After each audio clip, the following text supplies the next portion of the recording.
Mindset journey में आपका हार्दिक स्वागत है। यह सिर्फ एक कहानी नहीं, एक अनुभव है जो आपके भीतर की गहराइयों को छू सकती है। क्या आपके साथ भी कभी ऐसा हुआ है कि आप कुछ नहीं सोचना चाहते, लेकिन वही बातें दिमाग से निकलती ही नहीं? गंदे विचार, बुरी आदतें और वो मानसिक उलझन जो चैन से जीने नहीं देती। क्या आपका मन भी कभी-कभी एक अशांत सागर की तरह लहराता रहता है? आज की यह कहानी सिर्फ किसी और की नहीं, यह आपकी, मेरी, हर उस इंसान की कहानी है जो अपने ही मन से जूझ रहा है। यह संघर्ष की कहानी है एक ऐसे युवक की जिसने अपने अंधकार से प्रकाश की ओर का सफर तय किया।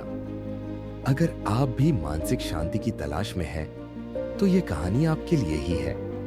तो इस कहानी को ध्यान से सुनिए, क्योंकि यहां आपको मिल सकता है वो मोती जिसकी आपको तलाश थी। यह एक ऐसे युवक की यात्रा है जो इन सब के बावजूद खुद को बदलने की राह पर निकल पड़ा। शायद यह कहानी आपकी कहानी भी बन सकती है। तैयार हो जाइए अगले पड़ाव के लिए। एक छोटे से गांव में, जहां सुबह की पहली किरण के साथ मंदिर की घंटियां बजती थीं, वहां रहता था नील। एक ऐसा युवक जिसका बाहरी चेहरा तो मुस्कुराता रहता, पर भीतर एक तूफान चल रहा था। उसकी आंखों में एक अजीब सी बेचैनी थी।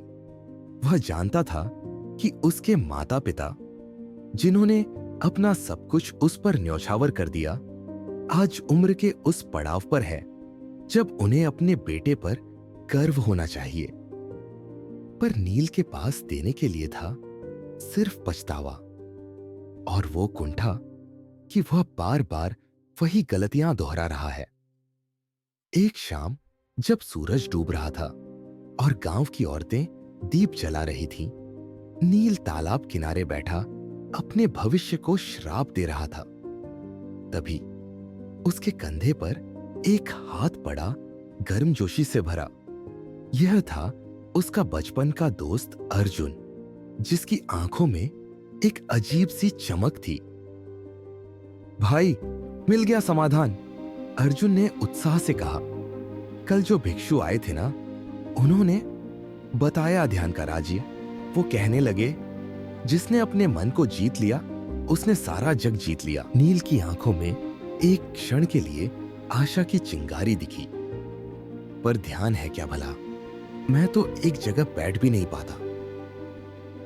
जब वे भिक्षु के पास पहुंचे तो वह एक पीपल के पेड़ के नीचे ऐसे ध्यान मग्न थे मानो समय थमसा गया हो। उनके चेहरे पर एक अलौकिक शांति थी। भिक्षु ने आंखें खोली तो नील ने देखा, वे आंखें ऐसी थीं जैसे सारे रहस्य जानती हो। नील ने झुककर प्रणाम किया। स्वामी, मेरा मन ये मुझे खा रहा है, क्या ध्यान से सच में शांति मिल सकती है? भिक्षु मुस्कुराए। बेटा, तुम समुद्र से उसकी लहरों को मिटाने को कहोगे? नहीं ना, तो फिर मन के विचारों को क्यों रोकना चाहते हो? ध्यान है लहरों में डूबे बिना समुद्र को देखना। पहले प्रयास में ही नील को एहसास हुआ, यह उसकी सबसे बड़ी लड़ाई होगी। आंखें बंद करते ही, कल दुकानदार ने पैसे कम दिए थे, क्या पिताजी मुझसे नाराज हैं? वो लड़की क्यों मुस्कुरा देती है मुझे देखकर? हर विचार उसे एक नई उलझन में धकेल रहा था। वह हांफने लगा, माथे पर पसीना आ गया। यह तो उसके लिए युद्ध से भी कठिन था। थक हार कर जब वह फिर भिक्षु के पास पहुंचा तो भिक्षु ने उसे एक कहानी सुनाई। एक राजा ने साधु से पूछा, मैं विचारों से कैसे मुक्त हूं? साधु बोला, महाराज, अगर कोई कुत्ता आपके दरवाजे पर आए तो आप उसे भगा सकते हैं, पर अगर आप उसके पीछे भागेंगे तो वह तो और भौंकेगा। विचार वैसे ही है नील, उन्हें भगाने की नहीं, समझने की जरूरत है। सप्ताह बीतते गए। नील के लिए हर दिन एक नई लड़ाई था। कभी वह हार मान लेता, कभी जीतता, पर धीरे धीरे एक सुबह जब उसने आंखें खोली तो पाया कि पहली बार उसने 10 मिनट तक शांति का अनुभव किया है। उसकी आंखों से आंसू बह निकले। ये आंसू थे मुक्ति के, संघर्ष से मिली जीत के। आज नील का घर वही है, पर नील वही नहीं रहा। उसके चेहरे पर अब वही शांति दिखती है जो उस भिक्षु में थी। जब गांव के लोग पूछते हैं रहस्य, तो वह बस मुस्कुरा देता है। मैंने सीखा है कि मन को बदलना नहीं, बल्कि उसके साक्षी बनना है। यही तो है ध्यान का सार, होशपूर्वक जीना। आप भी इस यात्रा पर निकल सकते हैं। बस एक छोटी सी शुरुआत करें।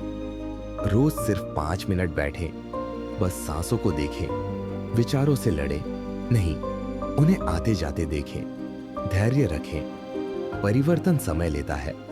यदि यह कहानी आपके मन को छू गई हो, तो इसे उन तक जरूर पहुंचाएं जिन्हें इसकी सबसे ज्यादा जरूरत है।